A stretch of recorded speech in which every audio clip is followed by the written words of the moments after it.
Auto sprinting helps newer players get to grips with the game, which allows them to better feel out the controls and have fun. But why is that important? As game devs, regardless of how tough you want your game to be, you'd want the players to learn how to play, so that they too can experience this game in its unique world. Here is Astropods Starside Glaze. This is the game that I'm currently working on. Movement is a very important part of this game. There are two ways of moving horizontally, running and dashing. Hold left and right to run, or press the dash button to dash, moving much faster. It's all straightforward. Was there anything wrong with this system? Turns out, yes there was. Let me show you. You see, the vast majority of people have never played games that encourage spamming the dash button. The dash system that you see here is inspired by Mega Man X, and that is a very niche game in the grand scheme of things, barely selling above 1 million copies despite its critical acclaim. Therefore, imagine my surprise as people were calling this game hard because of how slow they were moving. I completely disregarded the new player experience, and now I was seeing consequences for my actions. How tragic indeed. What do we do here? I wasn't trying to make a hard game, but it incidentally became one due to its inaccessible movement system. While you can see that I ended up with an auto sprint system, I would like to explain my thought process for a bit. The most obvious solution was to increase running speed to be only slightly less than dashing.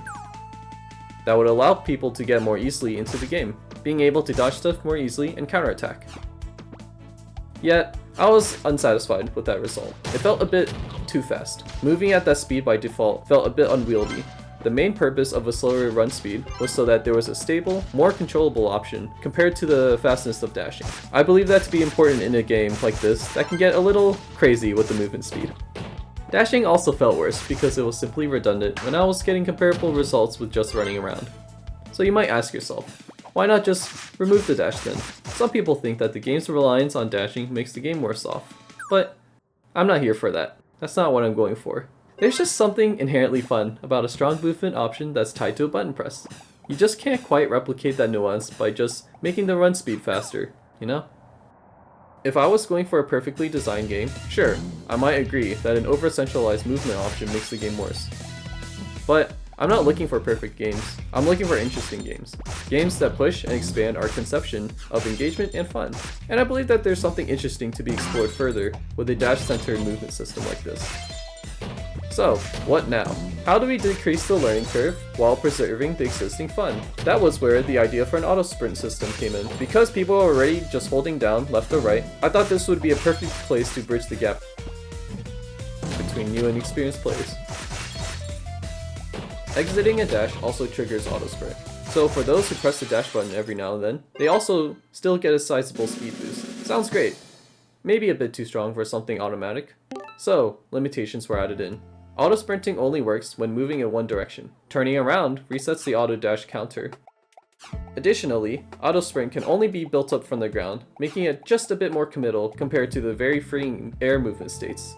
Adding more limitations made auto sprinting distinct, aka worse, from dashing, and thus still encourage people to learn how to dash. But now, way more people can access higher speeds when first starting the game out, while experiencing more of the movement's nuance through auto sprint's limitations. What joy. That's not even the end of the good news. It also enhances advanced movement because the speed boost incentivizes going straight. Making more defensive movement decisions such as retreating backwards will now lose you the auto sprint boost. It also further highlights the character differences since, now, each character has a different amount of time needed to begin auto sprinting. Oh yeah, this game has two different characters with different physics and speeds. Pretty important trait of the game, but that just wasn't too relevant until now. I hope you can forgive me for that. All in all, I'm really happy with how auto sprint enhances this game, both for the new and experienced players.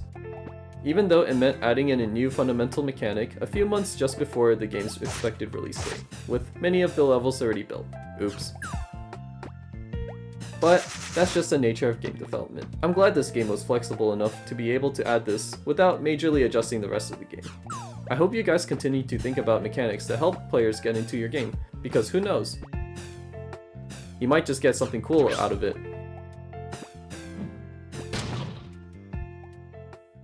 Thank you for watching. This was probably a little rough around the edges, but